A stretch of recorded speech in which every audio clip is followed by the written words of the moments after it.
What are the top 5 riffs played in a guitar shop? Can you guess?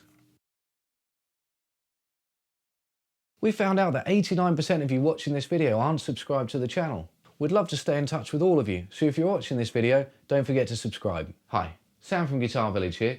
For over a decade now I've been working at the shop, and during that time I've heard thousands of different riffs played. During that time, however, I have heard some of the same riffs played over and over again, so we thought it'd be fun to put a video together of the top 5 most played riffs in the shop.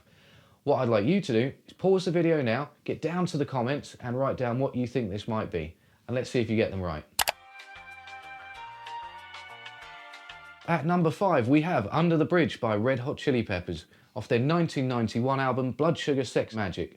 It's a killer sounding riff and one we hear all the time.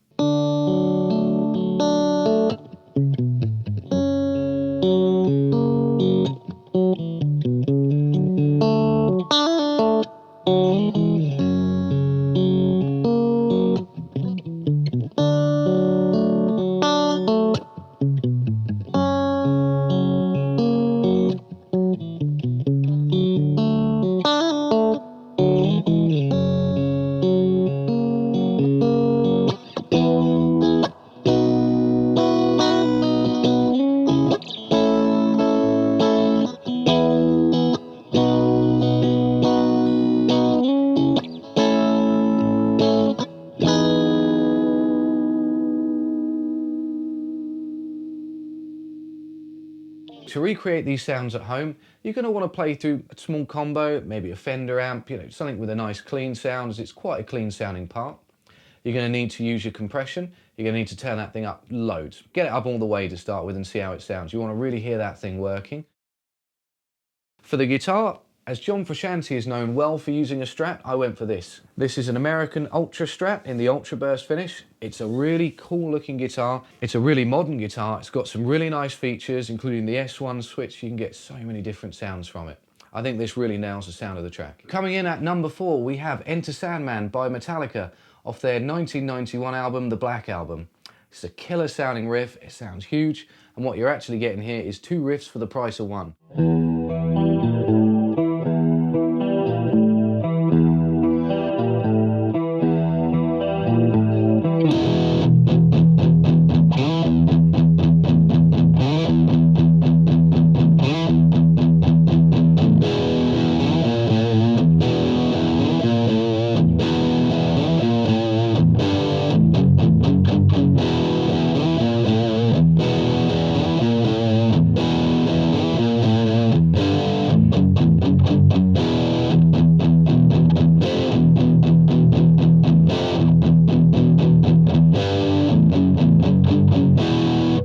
As a lot of people at home won't have EMG equipped guitars, I thought let's just go for something with humbuckers in. So for the guitar I have chosen this Music Man Sterling Jason Richardson guitar. This is a really nice guitar to sit and play with. It's equipped with humbuckers. They are his own signature ones designed by Music Man. It's got a very nice contoured body on there, so you can really get the guitar in close to you, sit with it for a while, and it's very comfortable. With the pedals, I've gone for a Strymon chorus for the intro part. And then for the drive part, to get the heavier sounds, I've gone for a Carl Martin DC drive. At number 3, going back in time to 1979, we have AC/DC's Highway to Hell, the title track from the album.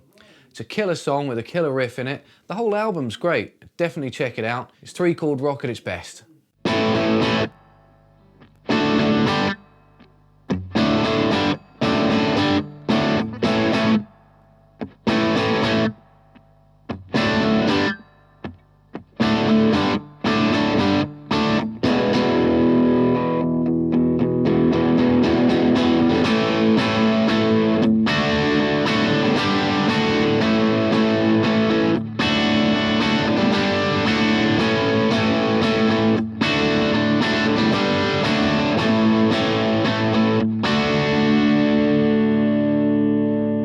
When looking to get the sounds for this track, I was thinking, SG is always a really good option, so you could use one of those.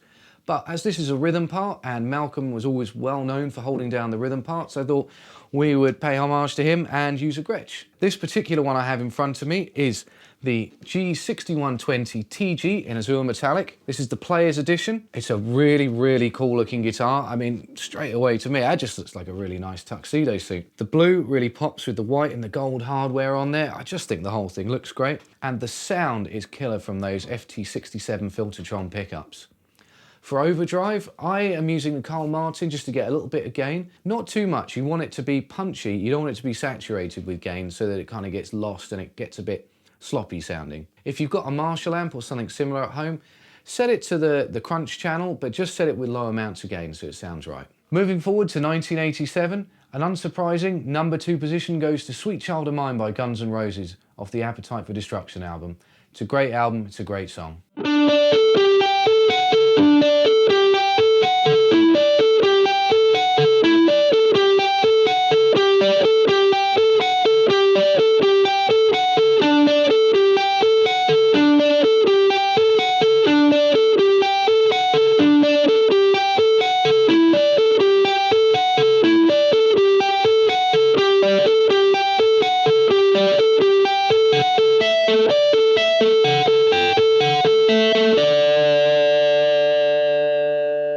So for capturing some of the sounds on this, we have gone for this Epiphone / Victoria Les Paul Gold Top. This is a fantastic looking guitar. It's definitely something you can picture Slash with. The finishing on these Epiphones is so good now as well. And this particular example is very resonant too. So when you play it, it kind of has this like jangly vibe to it that's just really, really exciting. In terms of getting the sounds, my colleague Dave, who was just playing the part, he has gone for the Strymon Blue Sky as it's a very controllable reverb, and he set it quite bright so you can really hear the reverb in the mix. He's on the neck pickup and he's taken the DC drive that I've been using and he's made it a thicker kind of sound, and he's really nailed the sound of that part. Okay, so the bit you've been waiting for, the number 1 position. We are going back to 1991 for a third time with Nirvana's Smells Like Teen Spirit off the Nevermind album. This riff gets played all the time in the shop. It's a really nice riff to play, it sounds great, it's so much fun, and I'm not surprised it got the number 1 position.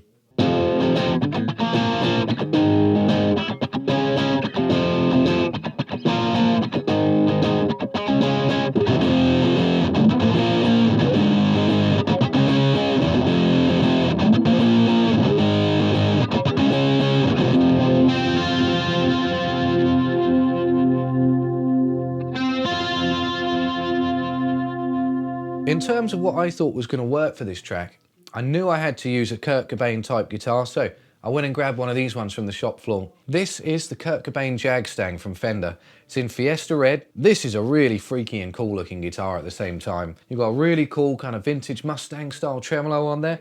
You've got a mixture of humbuckers and single coil pickups.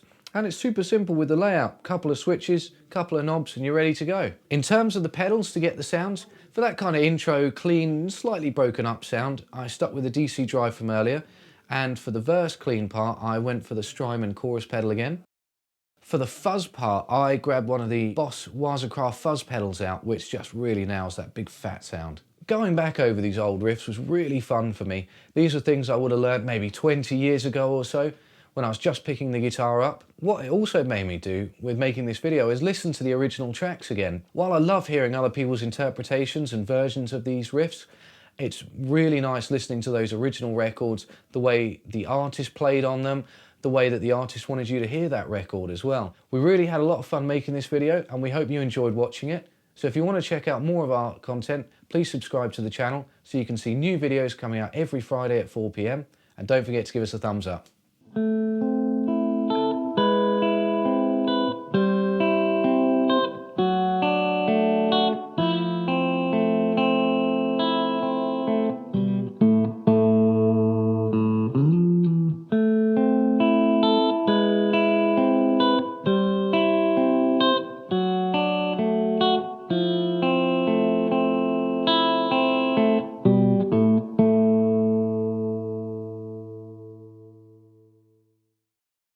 What are the top 5 He dropped the guitar.